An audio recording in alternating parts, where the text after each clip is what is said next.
नमस्कार, मैं रोज। आज मैं आप लोगों को एकदम क्लासिक मूवी दिखाने जा रही हूँ। आप लोग बोलोगे कि रोज मूवी देखने के लिए हम तुम्हारे चैनल में क्यों आए? अरे अरे, पेशेंस, धीरज धरो।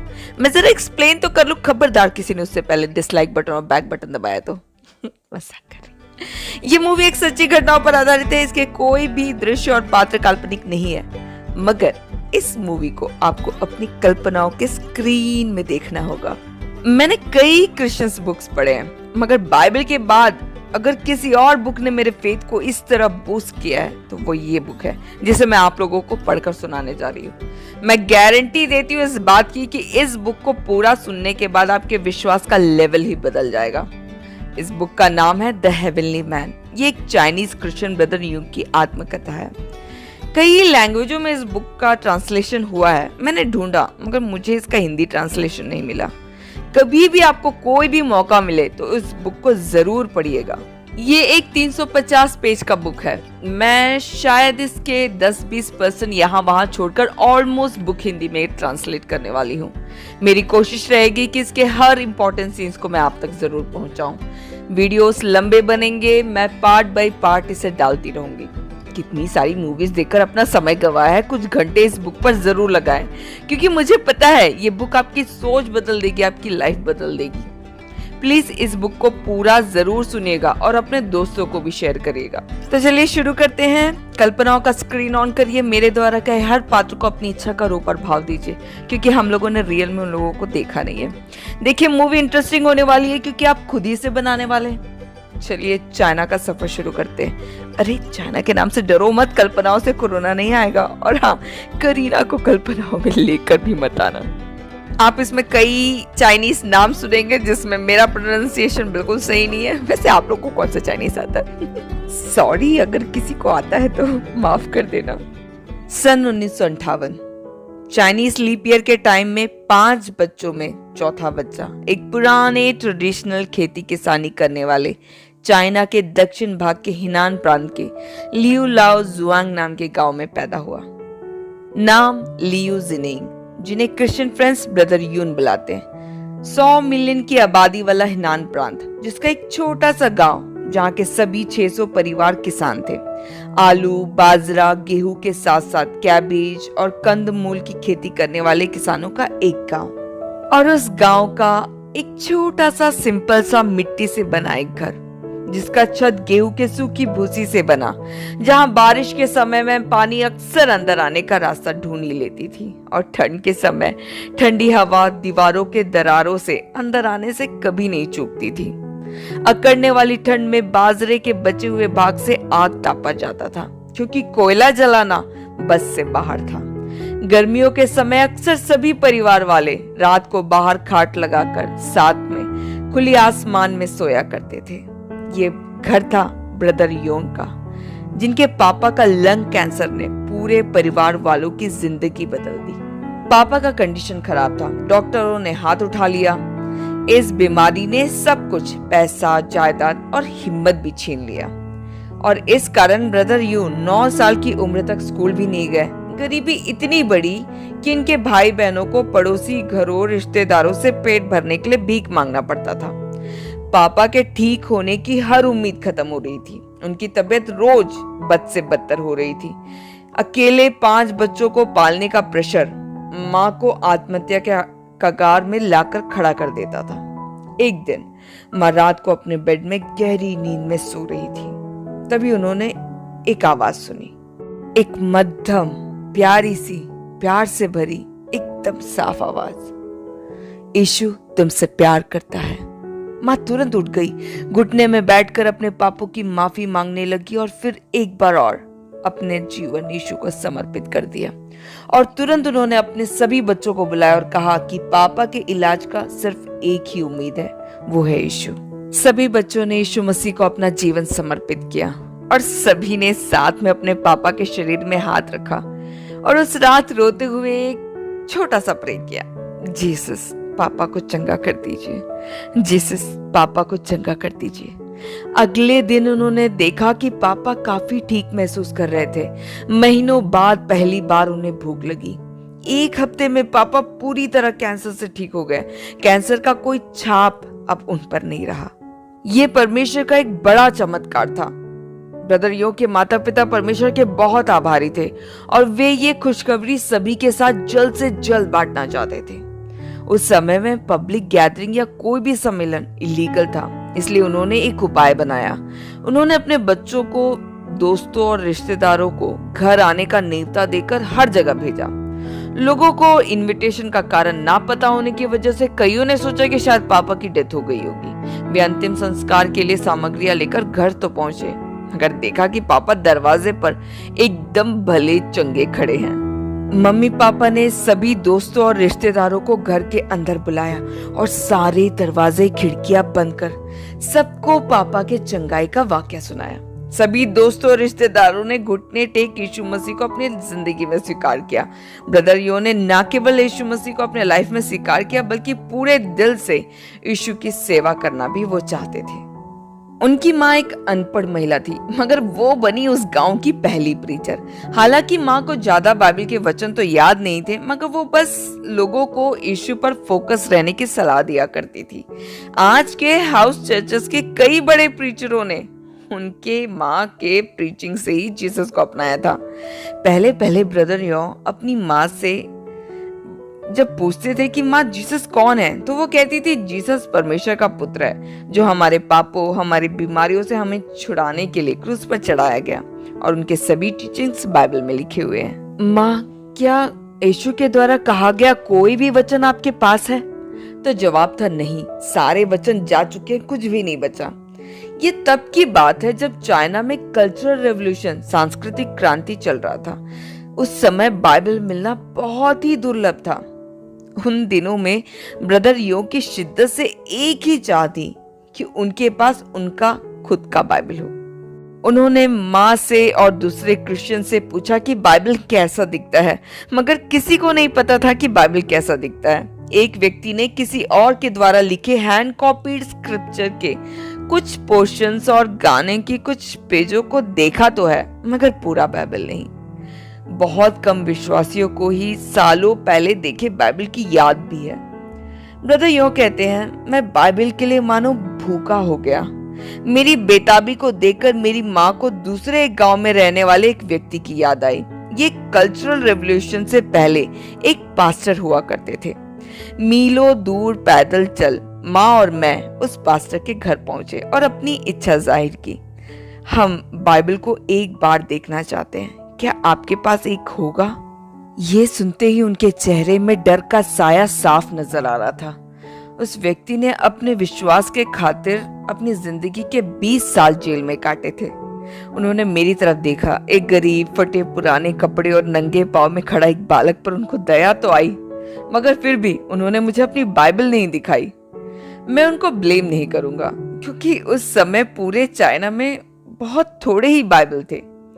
मायो नाम का छोटा लाल रंग की पुस्तक के अलावा कोई और किताब पढ़ने की अनुमति किसी को नहीं थी। अगर कोई बाइबल के साथ पकड़ा गया तो उसी समय बाइबल को जला दिया जाता था और बाइबल के मालिक और उसके पूरे परिवार को गांव के बीचों बीच खड़े करके बहुत मारा जाता था। उस वृद्ध पास्टर ने मुझसे बस यूं ही कहा, बाइबल एक स्वर्गीय किताब है। अगर तुम्हें चाहिए तो तुम्हें स्वर्ग के परमेश्वर से उसके लिए दुआ मांगनी होगी, क्योंकि सिर्फ वो ही तुम्हें दे सकते हैं। वो एक विश्वसनीय परमेश्वर है और जो पूरे दिल से उनकी चाह करते हैं वो उनको उत्तर देते हैं। मैंने पास्टर की बात को पूरी तरह सच मान लिया। मैं वापस घर पहुंचा। एक पत्थर लेकर मैंने अपने कमरे में रख दिया और रोज शाम उस पर घुटने टेककर प्रार्थना करने लगा। एक छोटा सा प्रार्थना, क्योंकि उस समय मुझे प्रार्थना नहीं आता था। बस इतना ही, परमेश्वर मुझे एक बाइबल दे दीजिए, आमीन। मैंने लगातार 1 महीने ऐसे ही दुआ मांगी, मगर कुछ न हुआ। मुझे बाइबल नहीं मिला। मैं फिर उस पास्टर के घर गया। इस बार मैं अकेले ही गया और मैंने कहा, आपने जैसे बोला मैंने वैसे ही दुआ मांगी, मगर मुझे अभी तक बाइबल नहीं मिला।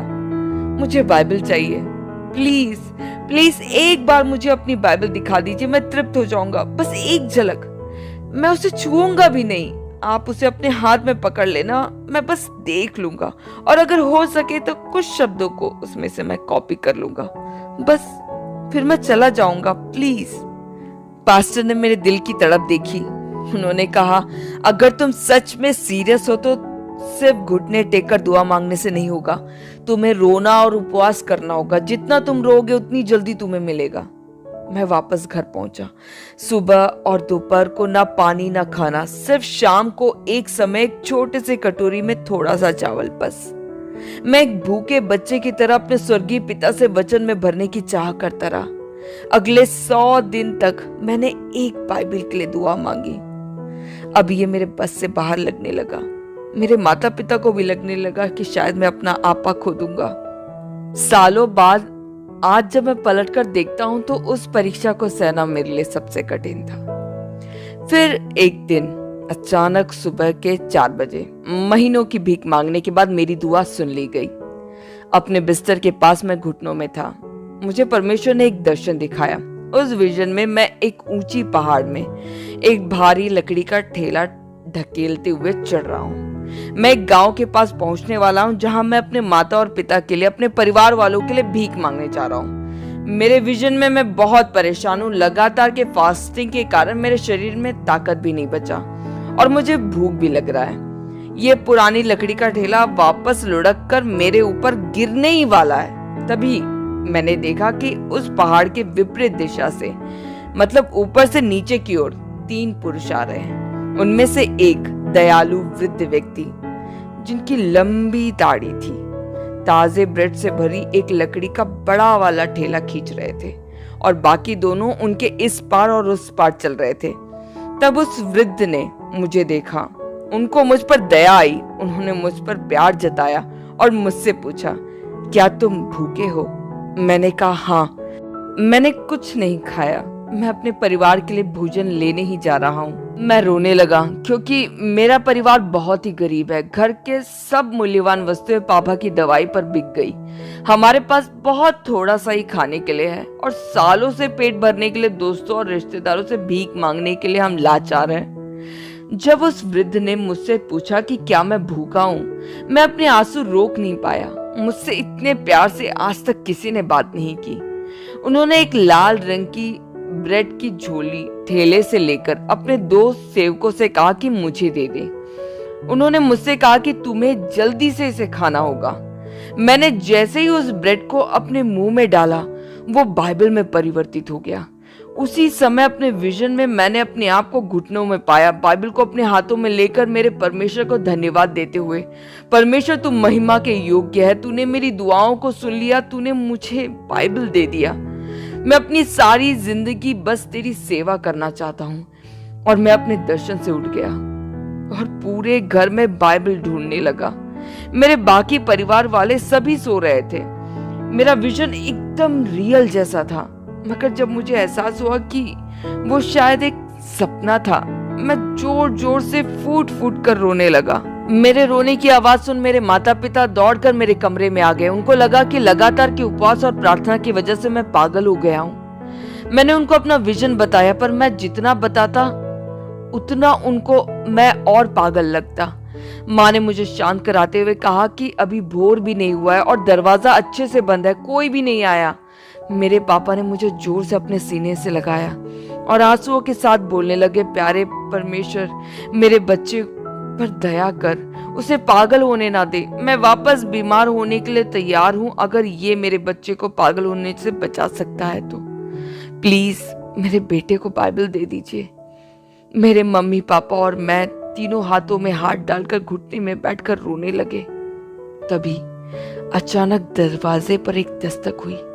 एक मध्यम स्वर, किसी ने मेरा नाम पुकारा। मैं दौड़कर दरवाजे के पास गया और पूछा, क्या आप मेरे लिए ब्रेड लेकर आए हैं? उन्होंने कहा, हाँ। मैंने यही आवाज अपने विजन में सुना था। मैंने तुरंत दरवाजा खोला और वही 2 सेवक जिनको मैंने अपने विजन में देखा था, एक के हाथ में एक लाल रंग का झोला था, उन्होंने वो मुझे दिया। मेरी धड़कनें तेज हो रही थी। मैंने झोला खोला, मेरा खुद का बाइबल। वो 2 सेवक शीघ्र ही मेरी आंखों से ओझल हो गए। मैंने अपने बाइबल को सीने से लगा लिया और दरवाजे के बाहर ही घुटनों पर गिर गया। मैंने बार बार परमेश्वर को धन्यवाद दिया। मैंने जीसस को प्रॉमिस किया कि मैं इस बाइबल के वचनों को एक भूखे बच्चे की तरह ग्रहण करूंगा। बहुत बाद मुझे उन 2 लोगों के बारे में पता चला कि वो ब्रदर यांग और ब्रदर सांग थे। वे बहुत दूर के गांव से आए थे। कल्चरल रेवोल्यूशन में बहुत यातनाएं सहे एक इवेंजलिस्ट जो मरने के कगार में आ पहुंचे थे। मेरे हाथ में बाइबल आने के 3 महीने पहले परमेश्वर ने उनको मेरा गांव, मेरा घर एक दर्शन में दिखाकर उनका बाइबल, जिसे उन्होंने छुपा रखा था, मुझे देने के लिए कहा था।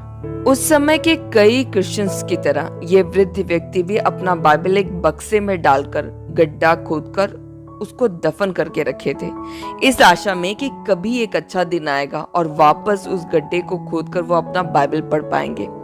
इस विजन के पाने के बावजूद भी उनको कुछ महीने लगे कि वो परमेश्वर की आज्ञा मानने के लिए सहमत हुए। उस दिन के बाद मैं पूरे विश्वास में भरकर प्रार्थनाएं करता था। मैं वचनों पर पूरा विश्वास करता था, मानो इसका हर वचन परमेश्वर ने मुझसे ही कहा हो। मैं हर पल बाइबल को अपने पास ही रखता था। मैं जब सोता था तब भी अपने सीने से लगा कर रखता था। मैंने उसके हर एक टीचिंग को एक भूखे बच्चे की तरह ग्रहण किया। ये मेरा परमेश्वर की तरफ से पहला गिफ्ट था। रोज सुबह से शाम तक मैं बाइबल पढ़ने लगा। जब मुझे खेत जाना होता था तब भी मैं बाइबल को अपने साथ लेकर जाता था और जब भी समय मिलता था मैं उसे पढ़ता था। शुरुआती समय में बाइबल पढ़ना मेरे लिए उतना आसान नहीं था, क्योंकि मैंने सिर्फ 3 कक्षा तक पढ़ाई की थी और बाइबल चाइनीज के पुराने ट्रेडिशनल लिपि में लिखी गई थी। मुझे एक डिक्शनरी मिली जिसकी सहायता से एक एक शब्द को देख देख कर मैंने पढ़ाई की। ऐसे अंततः मैंने बाइबल एक बार पूरा पढ़ लिया। इसलिए अब मैंने रोज एक अध्याय करके उसको रटना चालू किया। 28 दिन में मैंने पूरे मत्ती के सुसमाचार को रट लिया और जल्दी ही 4 गॉस्पेल को खत्म कर मैं प्रेरितों की पुस्तक तक पहुंचा। एक दिन सुबह करीबन 9 बजे मैं प्रेरितों की पुस्तक का पहला अध्याय का 8वां वचन को ध्यान कर रहा था, जिसमें लिखा था, परंतु जब पवित्र आत्मा तुम पर आएगा तब तुम सामर्थ पाओगे और यरूशलेम और सारी यहूदिया और समरिया में, यहाँ तक कि पृथ्वी के छोर तक तुम मेरे साक्षी होंगे। पवित्र आत्मा कौन है मैं नहीं जानता था। मैं दौड़कर अपने माँ के पास गया, पर वो भी उसका जवाब नहीं दे पाई। वो एक अनपढ़ महिला थी, उनको बाइबल का ज्यादा ज्ञान नहीं था। यहाँ वहां से जो दूसरे विश्वासियों से जो भी वचन सुना उन्होंने उसे याद कर लिया था बस। माँ ने कहा कि तुम खुद परमेश्वर से पवित्र आत्मा के लिए क्यों नहीं दुआ मांग लेते जैसे तुमने बाइबल के लिए मांगा था। मैंने दुआ मांगा, परमेश्वर मेरे, मुझे पवित्र आत्मा का सामर्थ चाहिए। मैं तेरा साक्षी बनने के लिए तैयार हूँ। प्रार्थना के बाद परमेश्वर के जॉय, उनकी खुशी की आत्मा से मैं भरने लगा। परमेश्वर के प्यार का कुछ गहरा रेवलेशन मुझे मिला। मैं उनके प्रेजेंस में भरने लगा। मैंने इससे पहले कभी गानों को एंजॉय नहीं किया था, मगर उस समय मेरे मुंह से ऐसे ऐसे गानों का बोल निकलने लगा जिसे मैं खुद कभी नहीं जानता था।